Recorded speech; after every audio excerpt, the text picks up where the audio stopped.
Congratulations Thank you. on your new EP, Confessions of an External Processor Part 2. What do you want your listeners to kind of get from it? What is your hope that they get from listening to your music? I hope they find some kind of comfort, whether it's through the heartbreak they're going through or whether it's through like the grief that they're going through. Why did you decide to break up this collection of songs? They're two completely different entities and they're two completely different ideas. One is about processing love and one is about processing grief and processing that really, really, really difficult time. And also like sonically, they're completely different. And I was just like, they don't necessarily make sense altogether on a project. Was there a professor that kind of gave you like a belief in like yourself? I had really great teachers in like high school that were like my art teachers that started to really understand me. What is up, everybody? Welcome back to another episode of Studio One. I am here with Sally Duhon. Hi. How are you doing? Let's all clap. There's only a couple of us in this studio, but thank you for being here. Thank you so much for having me. I How's your appreciate day it. going? How's the cold weather? It's chilly. Do you like the cold weather? I don't. Because we're in Nashville right now, and usually I feel like it's warmer. In PA, it's kind of cold. Yeah. I feel like we got Are you from PA? I'm from PA. That's so sick. I love that. Yeah. That's So cool. it's cold there, but I always expected here in Nashville to be a little warmer, and I came this week and I was like, it is cold. This is the time where it gets a little chilly. Yeah. Yeah. How you coping with it? Do you like the cold or you? So I'm from Louisiana, so I'm used to the heat. Yes. But I don't like extremes. Like if I'd rather it be like mild or like if it's 50s and sunny, sign me up. Yes. Or if it's like 60s and sunny, sign me up.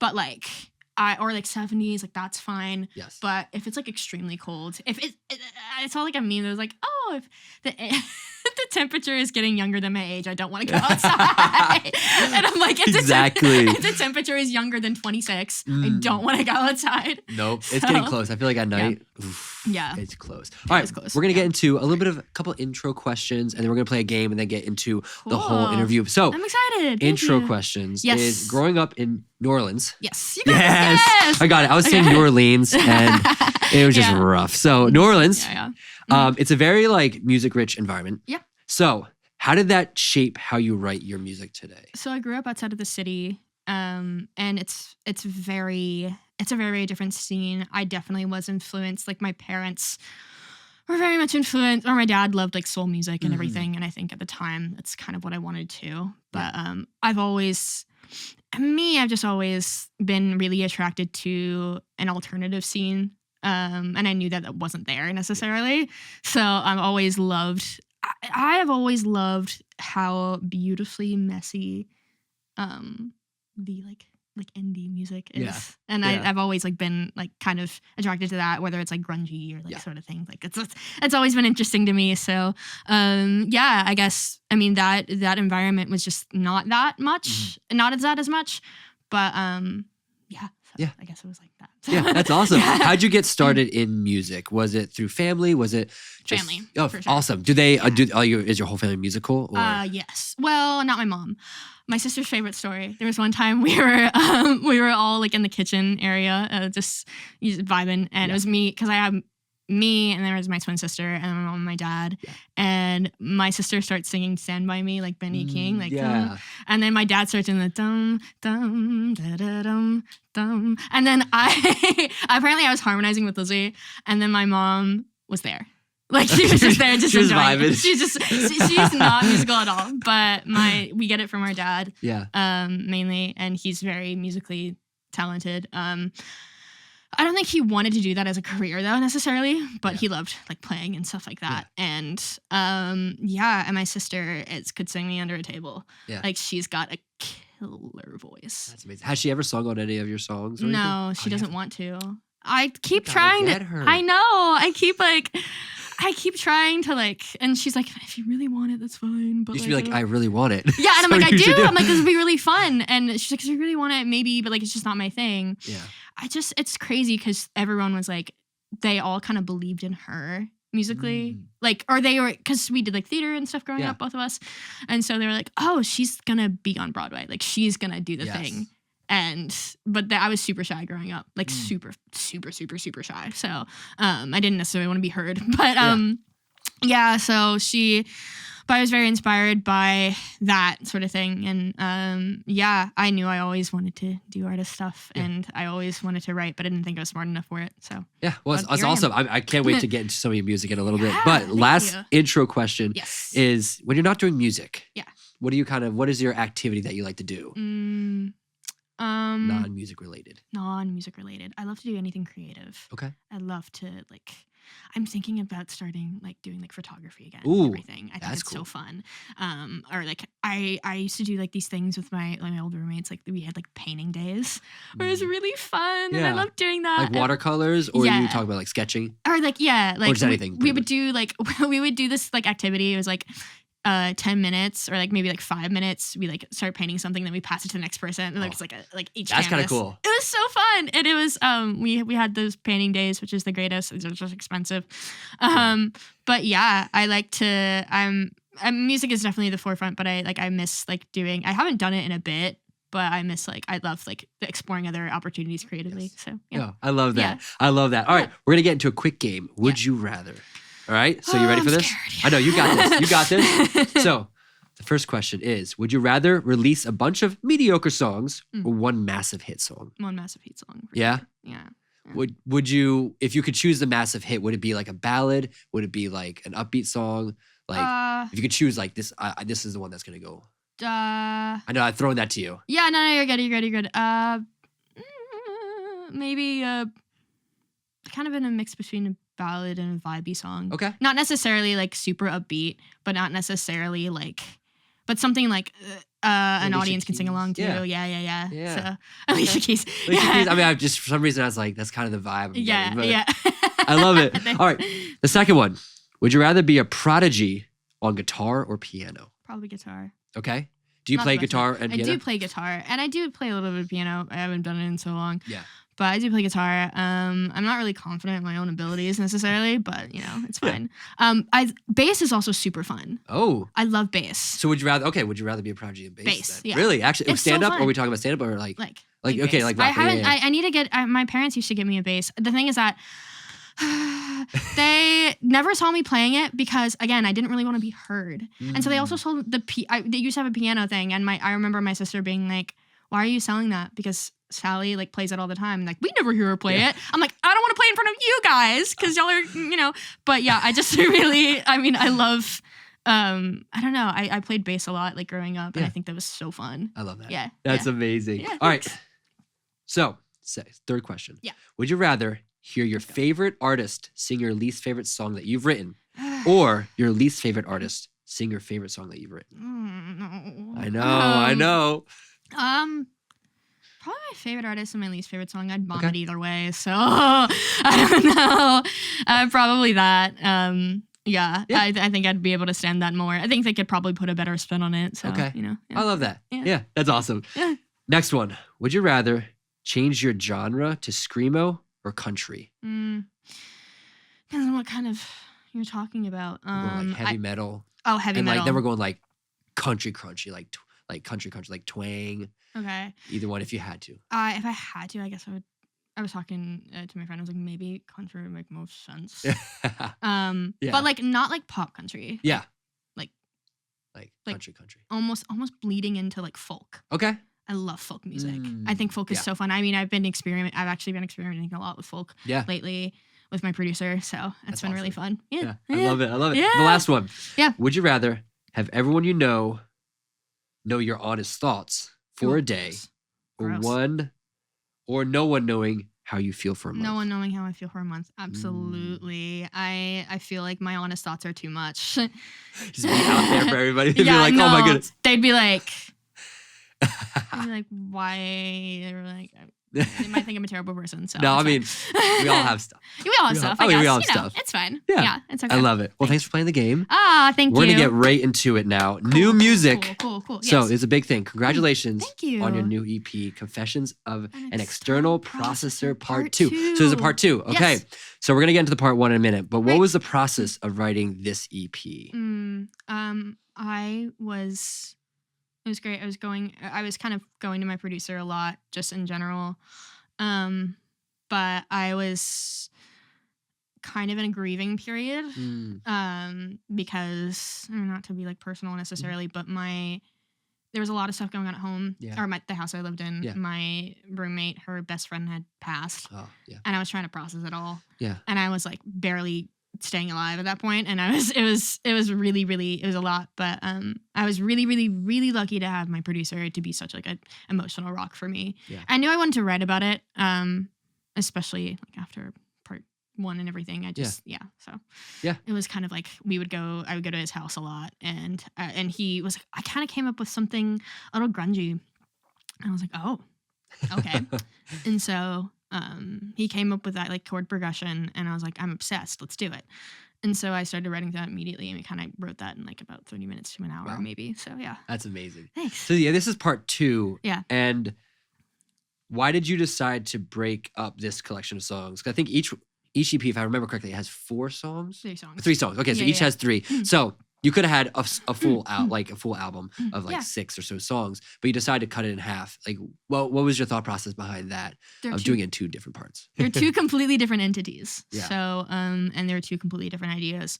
One is about processing love. Yeah. And one is about processing grief and processing that really, really, really difficult time. And so, and also music, like sonically, they're completely different. And I was just like, they don't necessarily make sense all together on a project. So that's why I just kind of wanted to be like, okay. And also to be a little bit easily digestible for like new listeners and everything. So I'm not like, oh, I'm releasing this like 10 plus song thing that, especially when I've only released like a couple singles in the past. So did you have specific, like the part 1 is on about processing love and heartbreak, and then this one's about processing like grief. So it's did you have like think through production differently for each one? Yes, absolutely.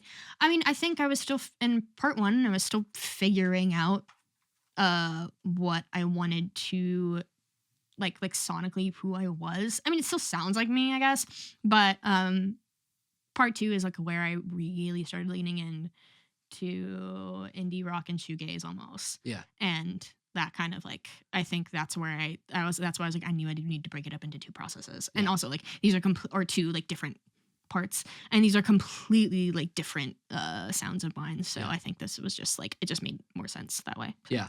From these part 1 and part 2, what do you want your listeners to kind of get from it? Like, what is your hope that they get from listening to your music? I hope they find some kind of comfort, I guess, you know?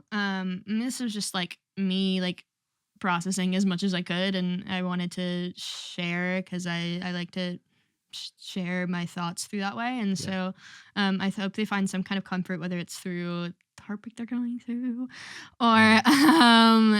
or whether it's through like the grief that they're going through, and especially with like, I don't know anything about anything that that specifically came from that really, really different,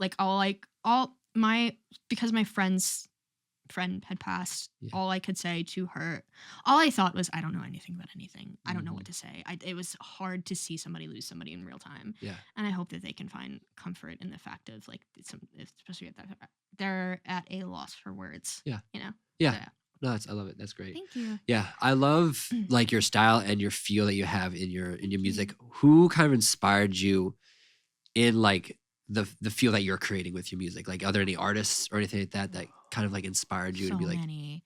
Can you give us a couple people? Yeah. Especially, I think I started listening to at the time, especially during the part 2, I was listening to a lot of Nirvana, but I was also listening to like, I've always been like inspired by like Phoebe Bridgers. I think she's one of my absolute favorite writers of all time. And I love like Mazzy Star and like a lot of like 90s like alternative music. And I was listening to a lot of just like indie artists that, even like a lot of like Nashville artists like that. I was like, oh yeah, these are great. But like Phoebe Bridgers is like one of my main artists. Yeah. There's an artist named, I think she lived in Nashville for a bit. I don't think she's here anymore, but her name's Samia. Okay. I started listening to a lot of her, especially whenever I wanted to like start messing around with lyrics. So yeah. Yeah. It's people who are really honest lyrically, but also like so vague in the sense of like not being this like, they said it, they didn't say anything plainly, but at the same time, everything made sense to me. So I don't know. I just was really inspired by people who were not afraid to go kind of crazy lyrically. Yeah. So, yeah. That's great. And like, as you write, do you I mean, your EP is called External Processor. Do Yeah. you find like that you write better in collaboration, or do you like need some time with your thoughts and then you then come to somebody with it? I mean both, I guess, but I'm very much, I mean, in the sense of like I'm an external processor in general. So like if I'm having some sort of panic attack or if I'm having some sort of like spiral down, I need to talk to somebody. Yes. Yeah. I need to talk to somebody immediately. Yeah. And it's really hard for me to like sit with my own or like or safe person necessarily. So it's really, really hard for me to process like thoughts like internally sometimes. So that's why somebody who kind of talks through their feelings. Yeah. That's just kind of where I was at. So, Yeah. Yeah. Yeah, it's awesome. I love it. you. Yeah, and you moved to Nashville. Yep. And you went to school here, Yeah. correct? Yes, I did. What school did you go to? I went to Belmont. Belmont, awesome. And you majored in songwriting, correct? Yes, I did. So what was that process as you kind of honed your skills in at school and stuff like that to like launch you out here now, coming out into like the world and kind of just doing the thing now? Like, what was that process like? It was interesting. I made a lot of friends and I had a lot of great professors that were amazing. But also at the time I didn't really know my sound. And so it was really interesting to like hone in my skills. And especially at the time, like I didn't think it was good enough. So it was really interesting being like somebody that was as insecure as I was. Yeah. And like in a field of people who I definitely struggle with imposter syndrome. Yeah. So much. I still do, but you know, it was definitely like super prevalent. And but luckily I had really, really good friends that like helped me with that and that were really kind to be able to like help me process things. And I just fell in love with the process. I fell in love with songwriting there. Yeah. I think that's the main thing is that I just really fell in love with the process, especially co-writing. I did my first co-write while I was there and I was like, this is so fun. Yeah. This is great. So, yeah, it was great. Yeah. And I feel like you keep harking on like when you're younger, you didn't want people to like hear you sing and stuff like that. And like when you went to school, you're always shy. I mean, you seem really outgoing and I love your music and it's amazing. And it's just from so like funny, a first time meeting, but like, Yeah. was there a time where you switched, like either like, was there a professor that kind of gave you like a belief in like yourself? Yeah. Or was there like a time where you're like, no, like I can do this and like I can have like a humility to it, but like I can have that confidence. I think I had really great teachers in like high school that were like my art teachers like started to really understand me. I guess in a group of people I still feel really shy. I mean, you all make me feel really, really comfortable, so that's why I'm kind of like, woo. I love it. That's great. Thanks. But I grew up in a really like I think also grew up around people that were just really like outgoing. Yeah. And I kind of felt like shy because of that. So Yeah. Yeah. That's amazing. Yeah. So I just kind of Yeah, no, I love it. And I know we're getting close to the end of our time, and I can't wait for you to perform some music for us and kind of hear it all. Thank but you. I know we're starting a new year soon. Yes. And by the time this drops, we'll be in the new year. Yeah. So is there any goals you have for this new year? Any projects that you're super excited about? I'm definitely going to release a couple more singles, which I'm really excited about. I definitely have some stuff along the way. I'm hopefully getting to an album. So that'll be exciting. So yeah, that'll be for the near future, hopefully. But yeah, I'm just still writing and I'm still figuring out visually what I want. So that's a whole thing. Yeah. So. I love it. That's great. So be looking out for new music from her. Thank you. But where can people follow you, kind of see your music? Where can they kind of get in touch to kind of follow that process that you have? I have my music on all streaming platforms under my name. Let's go. Sally, and then it's Duhon, but it's Duhon. So that's there. And and I have socials. My Sally K Duhon. So that's my socials. That's like Instagram basically, and that's also my TikTok. So Sweet. I like to post stuff that I'm writing, and that sort of thing. So, yeah. I love it. Yeah. Awesome. Well, thank you so much for sitting down with me for a little Thanks so bit. much for having It's been so much me. fun. And I can't you. wait to hear some music for you guys. Make sure you stay tuned because she's going to be playing a couple songs. Her guitarist is here too. So it's going to be a great thank time. you. We'll catch you on the next episode. Peace, guys. Thank you. I say you get it when you're older, but I got older, yeah, sure. I'm older. They say you're better when there's closure, but it's